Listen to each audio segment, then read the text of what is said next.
नमस्कार दोस्तों, स्वागत है आपका एक बार फिर से आपके प्यारे से चैनल पे हिस्ट्री सफ़र बाय RGSV। जहाँ पे हम लोगों ने 2 श्रृंखलाएँ अपनी कंप्लीट की हुई हैं, जिसमें हमने बताया था कि यूरोपियों का आगमन किस तरह से हुआ और पुर्तगाली किस तरह से उन्होंने भारत में अपना व्यापार स्थापित किया। अब लास्ट टाइम पे हम लोगों ने बात की थी कि उनके सकारात्मक और नकारात्मक प्रभाव क्या हैं। आज हम लोग बात करेंगे कि उनका पतन किस तरह से हुआ था। तो मैं बताना चाहूँगा कि जो पुर्तगाली जो व्यापारी थे, उन पे पुर्तगाली राजाओं का शासन था, जो कि निरंकुश राजा था, जिस तरह से उनको अपने किसी डिसीजन के लिए उस पे निर्भर रहना पड़ता था। इनके व्यापार सीमित थे भारत में, मतलब इन्होंने व्यापार पे ही ध्यान दिया हुआ था। और उस टाइम पे ही हमारी जो डच है, वो भी स्थापित हो चुकी थी भारत में। और उन्होंने डचों ने क्या किया कि कुछ जैसे कि क्षेत्र श्रीलंका हुआ, हुगली हुआ, इन क्षेत्रों पे पुर्तगालियों को हरा दिया था। उसके साथ ही कई अन्य क्षेत्रों पे भी पुर्तगालियों को हार का सामना करना पड़ा और लास्ट तक आते-आते डचों ने पूरी तरह से पुर्तगालियों को हटा दिया। फिर डचों की कुछ आपसी मतभेद के कारण भी पुर्तगालियों के कुछ आपसी मतभेद के कारण भी उनका शासन स्थापित नहीं हो सका और इस तरह से पुर्तगालियों का दमन हो गया। तो इस तरह से हम लोग पुर्तगाली को ख़त्म करते हैं। अब स्टार्ट करते हैं अपना नया अध्याय डच के बारे में। तो चलिए स्टार्ट करते हैं।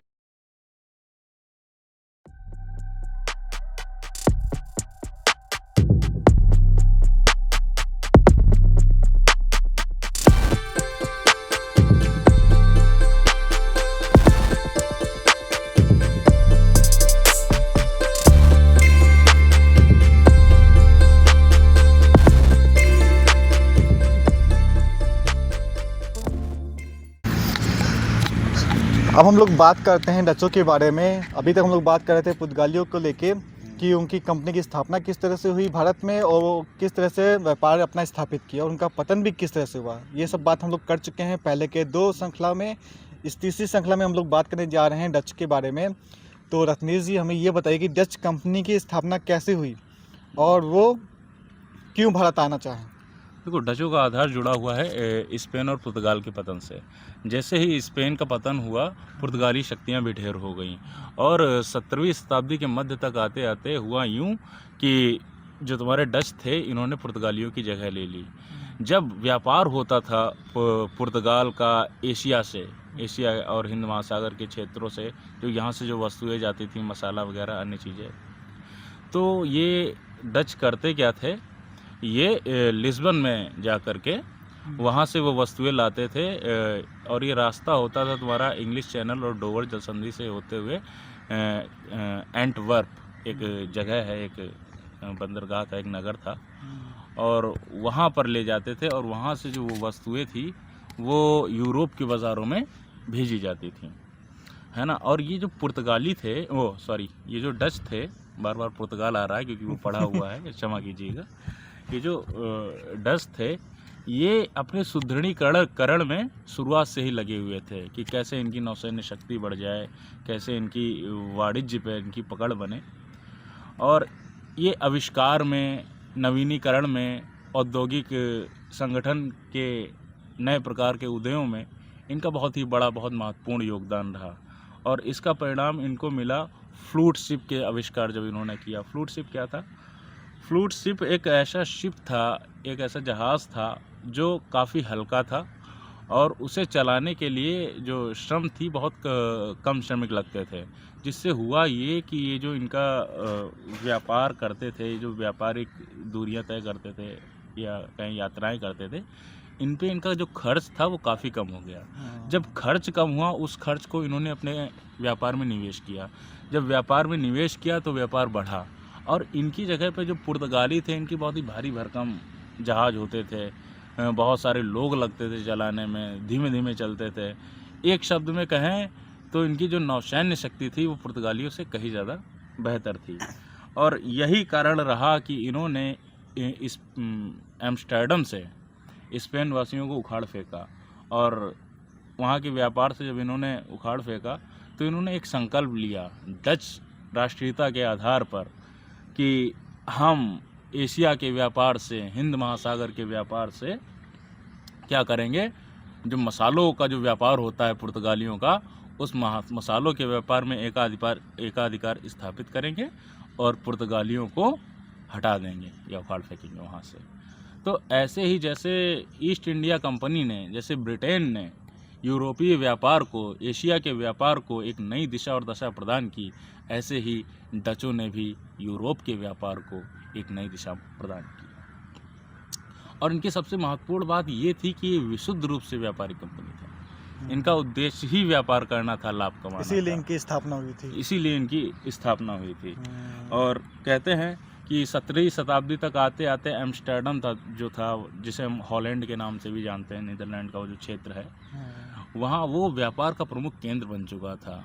वहाँ से बाजारीकरण या कहें व्यापारिक गतिविधियाँ बहुत तेज़ी से बढ़ी और इनको काफ़ी लाभ हुआ। और इसका एक ये कारण ये भी रहा कि लगभग 1908 आते आते 1909 आते आते वहाँ पर बैंकों का भी उदय हुआ। जैसे एक्सचेंज बैंक आई 1914 में, वो आपकी क्रेडिट बैंक ऑफ एम्स्टर्डम आई, जिसने क्या हुआ, मुद्रा का एकीकरण जैसी घटनाएं घटी। जब मुद्रा का एकीकरण हुआ, उस समय होता ये था, कई सारे सिक्कों में वहाँ पे व्यापार हुआ करता था। लेकिन जब बैंकें आ गई तो वहाँ से लोन मिलने लगा, व्यापार आसान हुआ। धीरे धीरे ये हुआ, ये जो डच थे इनका लाभ बढ़ने लगा। कहते हैं कि जब लाभ बढ़ता है तो महत्वाकांक्षाओं का अंत नहीं है। वहीं से एक महत्वाकांक्षा उठी कि हम भी एशिया में व्यापार करेंगे, हम भी एशिया की ओर कूच करेंगे, वहीं से अग्रसर हुआ। तो इस सबसे पहले मैं यात्री का नाम भूल रहा हूँ, कार्नेलिस डी हॉन्टमैन जो पहला गवर्नर। हाँ, कार्नेलिस डी हॉन्टमैन 1596 में आया, है ना। वो कहाँ आया, सुमात्रा के द्वीप पे आया था। वहाँ से इसने प्रेरित किया डचों को कि आप एशिया से व्यापार कीजिए, आप यहाँ अपनी कंपनियाँ स्थापित कीजिए। जिसका परिणाम ये हुआ कि मार्च 1602 में डच की संसद में एक उद्घोषणा हुई और डच ईस्ट इंडिया कंपनी की स्थापना हुई। और इसी डच ईस्ट इंडिया कंपनी के माध्यम से भारत में व्यापार आरंभ हुआ। और ये जो व्यापार है, इसके बारे में आप हमें कुछ बताइए, कैसे ये लोग आए, कैसे इन्होंने अपना आधिपत्य स्थापित किया, कैसे केंद्र बनाए, और इन्होंने दुर्गीकरण किया कि नहीं किया, कुछ बताइए इसके बारे में आप। जैसा कि हॉन्टमैन जब आया तो उसने व्यापार करने के लिए उत्साहित किया लोगों को। उसके साथ ही उस समय क्या था कि पुर्तगाल जो थे वो मतलब वो भी व्यापार कर रहे थे। अब डच जब स्थापित हुई तो पुर्तगाल के सामने, डच के सामने एक ये था कि प्रतिस्पर्धा में पुर्तगाली थे उनके सामने। तो उनको हराने के लिए इन्होंने क्या किया, व्यापारिक केंद्र स्थापित किए। हिंद महासागर जैसे क्षेत्रों में व्यापारिक केंद्र स्थापित किए। इसके साथ ही पूर्वी क्षेत्रों, पश्चिमी क्षेत्रों पे कुछ क्षेत्र इन्होंने जीते, जैसा कि हम जानते हैं मछलीपट्टनम के बारे में और पुलिकट के बारे में। पटना और कासिम बाजार से क्षेत्रों पे कब्जा किया। ये तो भारत के कुछ क्षेत्र थे। इसके अलावा इन्होंने क्या किया कि भारत के बाहर भी कुछ क्षेत्रों पे भी कब्जा किया, जैसे कि श्रीलंका हुआ, मालदीव जैसे क्षेत्रों पे भी इन्होंने विजय प्राप्त की।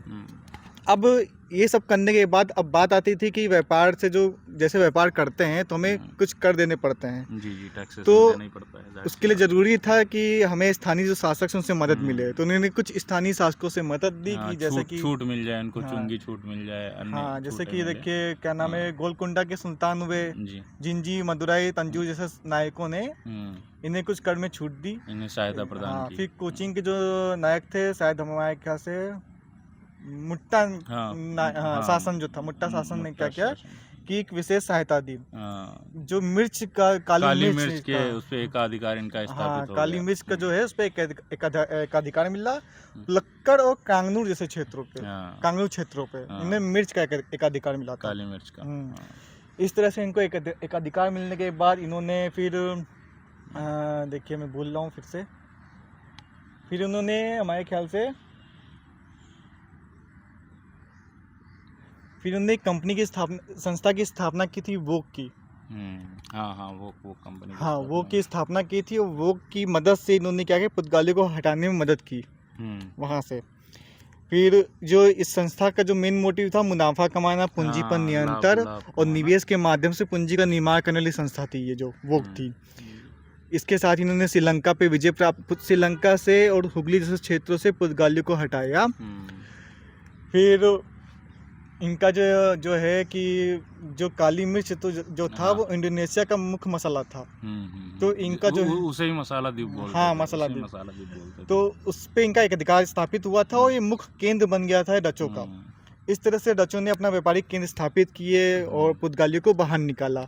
और कहा ये जाता है कि जैसे जैसे कि एक गांव था वहीं गोलकुंडा में एक गांव था, वहाँ के लोगों ने कर नहीं दे पा रहे थे, टैक्स नहीं दे पा रहे थे, तो उन्होंने क्या किया कि उनसे बदले उनसे सेवाएं प्राप्त की हाँ। और इस तरह से इन्होंने अपना शासन स्थापित कर लिया था और व्यापार करना शुरू कर दिया मतलब था। लोकल लोगों से भी ये हाँ। जुड़े हुए थे, जुड़े हुए थे। है ना। और मैंने भी पढ़ा था कि मतलब आज भारत का जो कपड़ा व्यापार है, आज जो विश्व में जो शाख रखता है, ये डचों की ही देन है, क्योंकि इन्होंने भारत के मसालों पे बहुत ज़्यादा ध्यान ना दे करके भारत के कपड़ा व्यापार पर इन्होंने बहुत अधिक और फोकस किया था। मद्रास में मद्रासपट्टनम में शायद हाँ, हाँ। मद्रासपट्टनम या पटनम है, हम्म, वहाँ पे ये जो केंद्र बन गया था वस्त्रों का हाँ, डचों के राज्य में। डचों के राज्य में। तो इस तरह से क्या इन्होंने भारत में स्थापना की, अपनी व्यापारिक केंद्र बसाए।